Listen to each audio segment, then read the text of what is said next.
We are about to explain the stern tube air seal at papaliwanag natin kung anong pinagkaiba ng conventional sealing arrangement as compared naman sa stern tube air seal. Ipo-point out natin kung ano yung main difference ng dalawa, but the concept is the same to provide positive sealing para iwasan na makapasok ang tubig sa stern tube natin dahil meron tayong bearing na pinoprotektahan dahil kung makapasok ang tubig sa stern tube system, hindi na natin pwedeng itakbo ang makina, iikot ang shaft, and kung wala kang lubrication, masisira ang bearing natin. Ang main na feature dito, inalis nito ang upseal na tangke. Ang pinalit ay ang air seal na.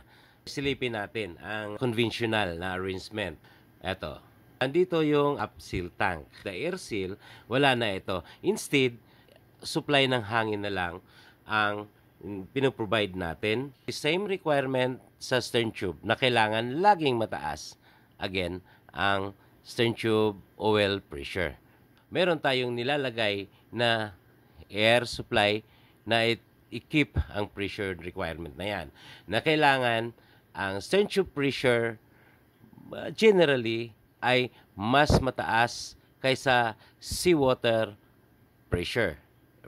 Around 0.3 bar. Ang upseal natin, kailangan ang pressure dito ay always na mas mataas kaysa seawater pressure na general setting is 0.1 bar. Ano natin i-maintain yan? Dahil yan dito sa mga regulators. I-regulate para i-maintain yung differential pressure against seawater and the upseal and the stern tube pressure against the seawater pressure, and kailangan ang pressure dito ay hindi tataas din sa stern tube oil pressure. Dahil bakit? Kung tataas ang pressure ng upseal na ito, ililift up niya ang number 3 seal. So, tatalunin niya ang pressure dito. So, kailangan ang pressure na to ay always ding mababa against the stern tube pressure. Ang forward seal, ang sinisil niya, itong number 5.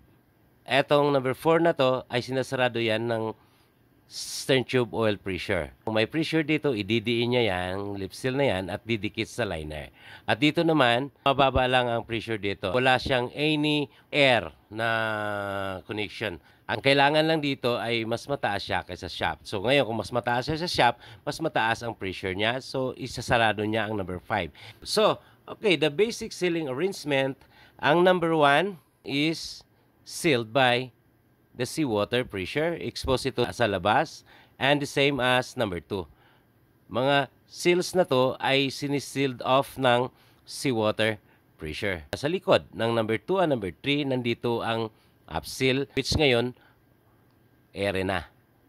Ang number 3 ay sinasarado ng stern tube oil pressure. Ito dito banda ang bearing na pinoprotect natin. So, ang 3S, as long na walang problema sa number 3, naka-floating lang yan. Ang number 3S ay considered as the emergency seal. Ibig sabihin, last resort na siya.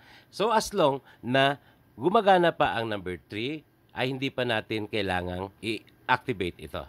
Kailan ba tayo nag-activate ng number 3S? Pag nasira ang number 3, dahil sira na rin ang number 1 and number 2. Pag nasira yung 1 and 2 na yan, ang susunod na sisirain ay number 3. So kung magkakaroon tayo ng tubig sa drain line na ito, yan na ang indication na sira na ang number 1 and number 2. Okay, trace natin ang lines. Sa stern tube system, meron tayong 3 basic lines. Meron tayong tangke dito at dito ay pinipress din yan ng air para i-maintain ang pressure requirement. Meron tayong suction dito, meron tayong pump dito at sinicirculate niya sa stern tube. At nandito yung barbula ng 3S. At lalabas lang din naman siya dito pabalik sa tangke. At dahil ang number 3S natin ay hindi pa activated, nakabukas ang mga barbula na dalawa na ito. Instead, na upseal tank ay ere na lang ang nilalagay natin dito. Sa likod ng number 2 and number 3, ere na lang ang tuloy-tuloy nating pinapabuga dito. At ang pressure dito ay dapat mas mataas ng 0.1 bar para bahagya niyang i-lift up itong number 2 and number 1 seal na ang ere ay tuloy-tuloy na magbubuga doon sa labas. Madalas nating makikita ito during ballast condition, lalo na nasa puerto tayo, nasa angkorahe tayo. Kaya huwag kayong magtaka kung sakaling meron kayong makita dyan na air bubbles dyan. As long na wala siyang oil, huwag kayong magtaka. Kung sakaling meron tayong makikitang oil dito, ibig sabihin baka may problema ka dito.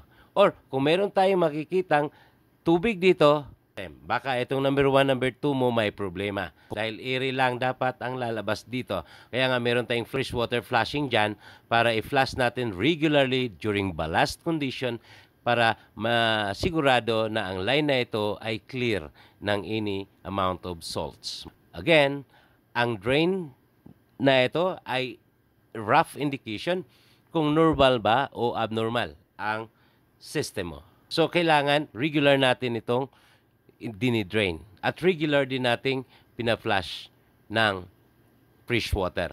So, sa system na to, ang disadvantage lang naman dito ay mas nadagdagan ang running hours ng mga compressors natin dahil nga meron tayong tinapon na amount of air continuously sa dagat. So, ngayon, kailangan nating i-activate ang number 3S dahil nabawasan na tayo ng oil. Consistent ang pagkawala ng oil natin sa stern tube. So, ibig sabihin, may problema ka sa number 3 seal. Bakit tayo mawawalan? Again, dahil laging mataas ang pressure dito. Dahil laging mataas ang pressure dito, hindi papasok ang tubig. Siya ang lalabas sa dagat, hindi ang tubig ang pumasok para i-protect ang bearing natin na banda rito. Balik tayo sa activation ng number 3S dahil alam natin nasira na ang number 3.